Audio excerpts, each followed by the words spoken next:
Hi friends, welcome back. Dubai में मोदी ने Qatar के साथ खेल ही कर दिया। अरे वाह, देखता रह गए सब। वाह, गुड गुड गुड। चलो देखें, वीडियो शुरू करते हैं। वीडियो शुरू करने से पहले अगर आप चैनल पर नए हो और आपने अभी तक सब्सक्राइब नहीं किया तो जल्दी से पहले सब्सक्राइब के बटन और बेल आइकन को क्लिक कर लो ताकि आपको हमारे सारे न्यू वीडियोस के नोटिफिकेशन मिल जाए जैसे हम अपलोड करें। अगर आपको वीडियो पसंद आता है प्लीज लाइक एंड शेयर। चलिए शुरू करते हैं। पीएम मोदी के आगे हाथ जोड़कर खड़ा हो गया कतर का शेख। 8 पूर्व नौसैनिकों की फांसी पर लगी रोक। 160 देश के प्रतिनिधि तस्वीर देख हिल गए। 8 पूर्व नौसैनिकों की फांसी की सजा सुनाने के 1.5 महीने बाद घुटने टेकने पर कतर हुआ मजबूर। मोदी ने चली ऐसी चाणक्य नीति की कांप उठा कतर। मुस्लिम देश में मोदी ने कर दिया बहुत बड़ा खेला। भारत की ताकत देख दुश्मन देशों में छाया मातम। जल्द सुरक्षित लौटेंगे भारत के 8 पूर्व नौसैनिक। जी, 160 देश के प्रतिनिधि उधर चर्चा करते रह गए, इधर मोदी ने कुछ ही मिनट के अंदर कतर शेख को घुटने टेकने पर मजबूर कर दिया। 8 पूर्व नौसैनिकों की फांसी पर रोक लगाने के लिए मोदी ने सिर्फ 1.5 महीने के अंदर ही कतर को उसकी औकात दिखा दी है। मोदी के दुबई पहुंचने से पहले इस बात का अंदाजा हर किसी को हो चुका था कि इस दौरे में भी कुछ बड़ा होने वाला है, क्योंकि मोदी जब जब विदेशी दौरे पर होते हैं तो वो खाली हाथ नहीं लौटते। मोदी जब जब विदेशी दौरे पर जाते हैं तब तब इतिहास रचते हैं और कुछ बड़ा करके दिखाते हैं। ऐसे में दुबई के दौरे पर हर एक भारतीय के साथ पूरी दुनिया की नजरें थी। पहले मोदी ने स्वागत में अपना डंका बजाया और फिर पूरी दुनिया को हिलाया। वहीं स्वागत के कुछ ही देर बाद जब गहन विचार विमर्श शुरू हुआ तो अपने 8 पूर्व नौसैनिकों की फांसी के मुद्दे पर कतर शेख से बड़ी चर्चा हुई। मोदी और कतर शेख के बीच चर्चा शुरू हुई तो दुश्मनों के सीने पर मानो सांप रेंगने लगा। ऐसा लगा जैसे दुश्मन देश से मोदी ने कुछ छीन लिया है। खास तौर से पड़ोसी मुल्क पाकिस्तान को सबसे ज्यादा मिर्ची लगी है, क्योंकि पाकिस्तान और कतर के बीच रिश्ते काफी मजबूत हैं और ऐसे में पाकिस्तान का दुश्मन देश भारत कतर के साथ जिस तरीके से दिखाई दिया उससे पाकिस्तान को गहरा सदमा लगा है। मोदी ने कैसे कूटनीतिक चाल चलते हुए कतर शेख को खुद उनसे बात करने पर मजबूर कर दिया। तस्वीर और वीडियो में साफ देखा जा सकता है कि दोनों नेताओं के चेहरे पर तगड़ी स्माइल है। इससे ये साफ हो गया था कि 8 पूर्व नौसैनिकों की फांसी पर रोक लग चुकी है, क्योंकि अभी तक सिर्फ दूर दराज से कागजों में ही ये बातें चल रही थी। लेकिन जब कतर के शेख से आमने सामने मोदी ने मुलाकात की तो ये तय हो गया कि 8 पूर्व भारतीय नौसैनिक जल्द ही अपने देश लौटेंगे। बताते चले कि 26 अक्टूबर को कतर की अदालत ने भारत के 8 पूर्व नौसैनिकों को फांसी की सजा सुनाई थी। लेकिन हैरान कर देने वाली बात यह रही थी कि कतर इसके सबूत दिखाने में नाकाम रहा था और पूरी दुनिया के सामने वो झूठा साबित हो गया था। कतर ने 8 पूर्व भारतीय नौसैनिकों पर दोहा की एक कंपनी में नौकरी करते हुए जासूसी का आरोप लगाया था, जिसके बाद भारत में हड़कंप मच गया था। 8 पूर्व भारतीय नौसैनिकों के परिजनों ने पीएम मोदी से फांसी से बचाने के लिए बड़ी अपील की थी। मोदी ने अपने सभी बड़े अधिकारियों को इस मिशन पर लगा दिया था, जिसका परिणाम अब साफ तौर से दिखने लगा है और 1.5 महीने के अंदर ही कतर घुटने टेकने पर मजबूर हो गया है। बीते 22 नवंबर को कतर की अदालत ने इस फांसी पर रोक लगाते हुए इस पर सुनवाई का आदेश दे दिया है।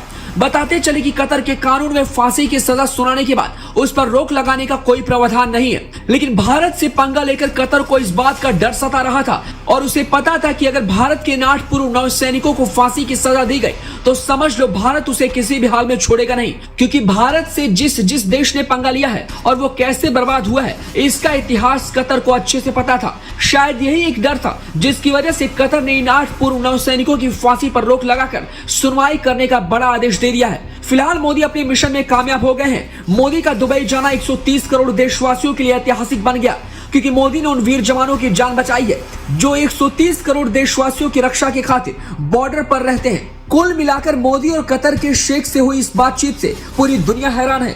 जल्द ही भारत के 8 पूर्व नौसैनिक अपने वतन वापसी करते दिखाई देंगे और स्वागत के लिए पूरा देश ताली बजाएगा। 8 पूर्व नौसैनिकों की फांसी की रोक पर आप क्या कुछ कहना चाहते हैं, हमें अपनी राय कमेंट बॉक्स में दें। ये एक एग्जाम्पल है कि कंट्री अगर पावरफुल हो तो कोई उस कंट्री से पंगा लेना नहीं चाहता, और अगर पंगा ले तो वो उसके बाद उसको पीछे हटना पड़ता है। आज मैं बड़ी फ्रैंकली बोलूंगी, पहले तो मैं बोल नहीं रही थी।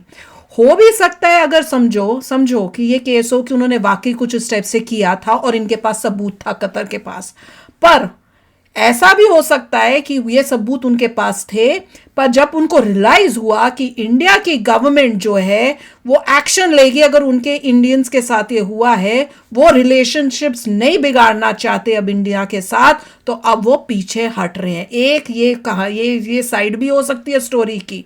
एक साइड तो ये भी है कि भैया वो इनोसेंट और उनको ऐसे फंसाया जा रहा हो, पर एक साइड ये भी हो सकती है, पर क्योंकि देश हमारा इतना ताकतवर हो गया है और हो रहा है कि अब जो दूसरे देश हैं वो इंडिया से पंगा लेने की नहीं सोच सकते। जैसे कनाडा भी एक एग्जांपल है, उन्होंने पंगा लिया, अब बोला सबूत दिखाओ, वो सबूत दिखा ही नहीं पा रहे हैं। उसी अब उनके पास है कि नहीं है वो तो वही जाने, पर अगर देखो अब इंडिया इतना ताकतवर है कि अब वो अगर वो ज़्यादा करेंगे तो रिलेशनशिप्स खराब होंगी, क्योंकि इंडिया ने जवाब तो कितनी बारी दे दिया, हमने तो वीज़ाज भी रोक दिए थे, सब कर दिया था, पर वापसी में कनाडा नहीं कर पाया, उनको नुकसान होना था, वो चुप बैठे रहे, उन्होंने उसका जवाब ही नहीं दिया। तो ये सिचुएशन से पता चलता है कितना इंपॉर्टेंट है कि इंडिया और पावरफुल होता जाए ताकि कोई भी सोच ना सके कि हमने कोई पंगा लेना है। हर एक इंडियन की इतनी इज्जत हो, इतना हो कि वो कहें कि भैया ये इंडियन है, इसके साथ कुछ किया तो वो पूरा देश उनके साथ खड़ा हो जाएगा। इंडिया ये बहुत ही अजीब सी बात है, कतर में इतने सारे इंडियंस हैं और उनको पता है कि अगर ऐसा कोई बात हो जाए कि इंडिया बोल दे सारे अपने इंडियंस को वापस आने के लिए, कोई ना कोई ऐसी बात हो जाए तो उनका देश डूब सकता है, ठप हो जाएगा। इतना सारा कार्य इंडियंस वहाँ करते हैं, उसके बावजूद भी अगले को समझ नहीं आया कि करना क्या है। साथ में कतर को देखना चाहिए था, ठीक है it is a rich country, मगर उसे नज़र जीडीपी में तो बहुत कम है कंपेयर टू इंडिया, राइट। कहीं पर भी टॉप 10 में भी नहीं है, छोटा सा देश है, ज़रा सा सिर्फ ऑयल के ज़रिए जीता है। वो उस देश को पहले अपना फ्यूचर देखना चाहिए। भाई हमारे पास आगे ऑयल ख़त्म होने वाले हैं, बिल्कुल ही गरीब होने वाले हैं, इंडिया तब तक नंबर 1 या नंबर 2 होगा, तो उससे दोस्ती रखो। तुम्हारे पास सबूत होने चाहिए, अगर सबूत ही नहीं है, अगर सबूत होते तो इंडियन गवर्नमेंट को कॉल करके तुम बताते, देखो ये सबूत है, ये कर रहे हैं, बातचीत करके डिसाइड करते, या तुम उनको वापस भेजते इंडिया, वहाँ पे केस करते, जो भी करते कुछ कोलैबोरेटिव वे से करते। यहाँ पे उन्होंने जो मन किया कर दिया, भाई हमारा ये डिसीजन है। उन्हें लगा जैसे हम करते हैं अपनी दादागिरी, यहाँ पे भी कर देंगे। इंडिया से तुम कर रहे हो, थोड़ा सोचो। उसके बाद जो है हमारे यहाँ से एक भाई साहब गए थे, फिर उन्होंने वहाँ पे अपील किया, फिर अपील एक्सेप्ट हो गई। अपील का मतलब ये है कि ठीक है स्टे ऑर्डर आ गया, अब केस चलेगा और इंडिया डिसप्रूव करेगा कि तुम्हारा प्रूफ नहीं था। पर इवेंचुअली अगर वो छूट जाते हैं तो it will be a great thing, कि बड़ा कमाल हो जाएगा अगर छूट जाते हैं। इसका मतलब तो है इंडिया बिल्कुल उसकी वेट कर रहे हैं हम लोग कि पता चले होता क्या है, क्या अपील के बाद हम काउंटर कर पाते हैं उनके प्रूफ को, उनके पास कोई प्रूफ था नहीं था, क्या हुआ था, पता चल जाएगा। पर मैं ये कह रही हूँ हमारी पहली विक्ट्री तो हुई है। वो देश जैसे बता रहे कतर, ये कभी स्टे ऑर्डर वैसे नहीं करता, वो उन्होंने कभी जिंदगी में ये सब नहीं किया अपनी हिस्ट्री में।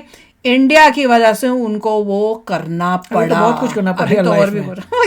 अभी तो उनको बोलो 10 साल रुक जाओ, अभी फिर देखो क्या होता है तुम्हारे से। उनको लग रहा था पुराना इंडिया है, जो हम करना चाहे कर सकते हैं, अब उनको पता चला है कि भैया नहीं, दाल नहीं गलेगी। एक उनकी जो अल जजीरा उसे कंटेन करना पड़ेगा, वो तो करना है, वो तो वैसे भी करना ही है, चाहे कुछ भी हो, वो तो होना ही होना चाहिए, बहुत इंपॉर्टेंट है अपने देश की सिक्योरिटी के लिए, अपने देश के लिए। तो चलो यार, अभी शेयर करना अपने थॉट्स, चलते हैं, मिलेंगे नेक्स्ट वीडियो में बहुत ही जल्द। Till then take care and bye bye. तो अगर आप मेरे इस चैनल पे नए हो तो जल्दी से सब्सक्राइब के बटन को हिट करो और बेल आइकन को क्लिक करो, ताकि आपको मेरा जब नया वीडियो मैं लगाऊं आपको उसके बारे में जल्दी से पता चल जाए।